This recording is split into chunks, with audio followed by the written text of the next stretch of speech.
bukan Kristen transaksional. Ayub 1 ayat yang kelima. Setiap kali apabila hari-hari pesta telah berlalu, Ayub memanggil mereka dan menguduskan mereka, anak-anaknya maksudnya. Keesokan harinya, pagi-pagi, bangunlah Ayub, lalu mempersembahkan korban bakaran sebanyak jumlah mereka sekalian. Sebab pikirnya, mungkin anak-anakku sudah berbuat dosa dan telah mengutuki Allah di dalam hati ketika sedang tidak sadar, sedang berpesta pora itu. Demikian dilakukan Ayub senantiasa. Dalam kisah Ayub, kita menemukan ia masih mempertahankan kelayakan keluarganya di hadapan Allah. Ia mempersembahkan korban bagi kesalahan anaknya agar tidak mendapat hukuman dari Allah.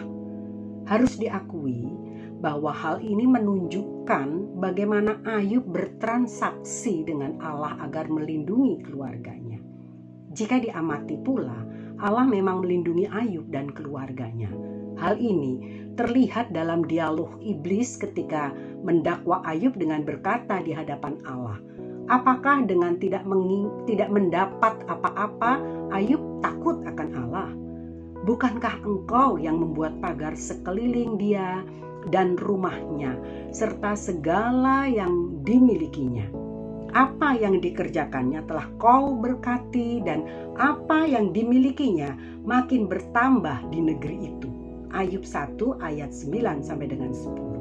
Namun Allah tidak tinggal diam dan membiarkan Ayub hidup dalam pola transaksional sedemikian. Allah hendak meningkatkan kualitas rohani Ayub. Dalam Ayub 23 ayat 10 dikatakan, "Karena ia tahu jalan hidupku, seandainya aku akan timbul seperti emas. Seandainya ia menguji aku akan timbul seperti emas." Kita dapat menangkap kesan bahwa Ayub meningkat pengenalannya dan pemahamannya akan Allah. Dia sudah memiliki kualitas rohani lebih baik dalam hubungan dengan Allah melalui proses penderitaan yang dialaminya, namun belum dalam kualitas yang tinggi. Ayub mengatakan, "Aku telah menetapkan syarat bagi mataku, masakan aku memperhatikan anak dara." Ayub 31 ayat 1. Itu menunjukkan konsistensi Ayub, bagaimana Ayub menjaga kesucian moralnya. Bahkan lebih dalam lagi, Ayub dapat berkata kepada istrinya demikian, "Apakah kita akan menerima apa yang baik saja dari Allah, tapi tidak mau menerima yang buruk?" Ayub 1 ayat 22.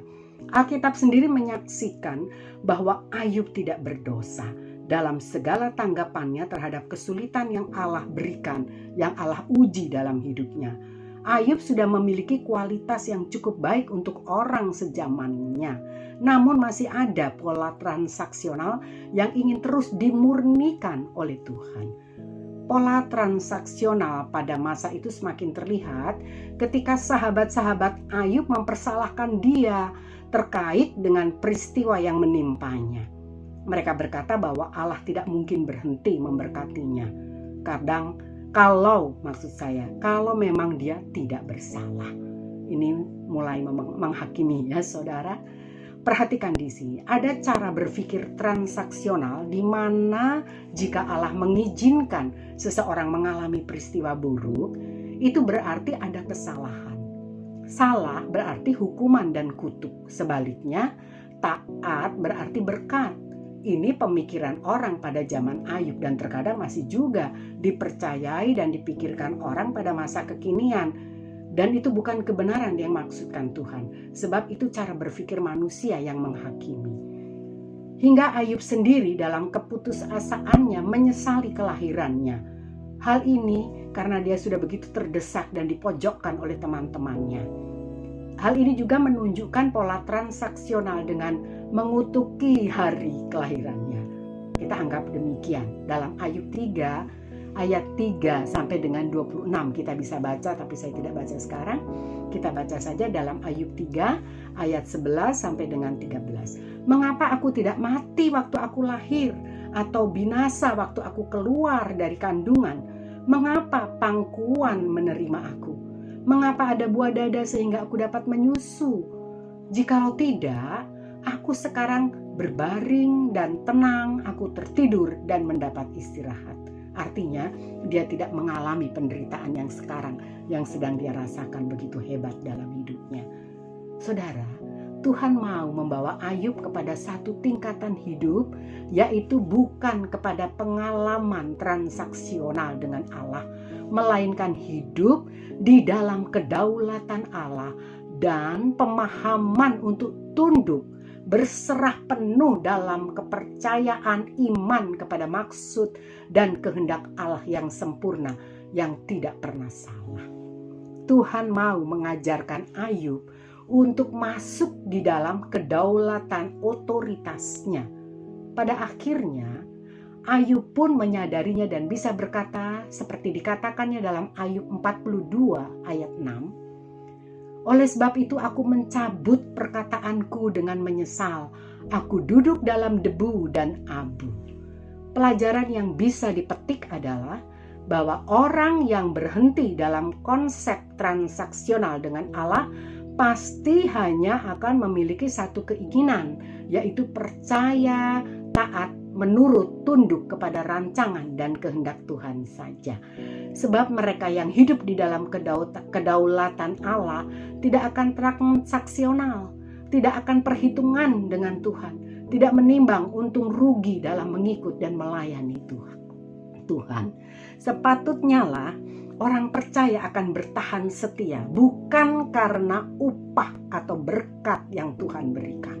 Ia tidak akan mempermasalahkan apakah ada berkat jasmani atau tidak diberkati secara jasmani. Namun sasaran utamanya adalah menikmati dan dapat bertemu Tuhan dan melakukan banyak berkarya untuk kerajaannya. Itulah yang menjadi satu-satunya tujuan dalam hidupnya. Kesetiaannya berpijak pada tunduk, menurut dan taat, setianya kepada Allah dan penyerahan diri yang total untuk mengikuti jejak dan teladan Tuhan. Amin. Puji Tuhan. Tuhan Yesus memberkati kita semua. Sekali Yesus, tetap Yesus. Puji Tuhan. Haleluya.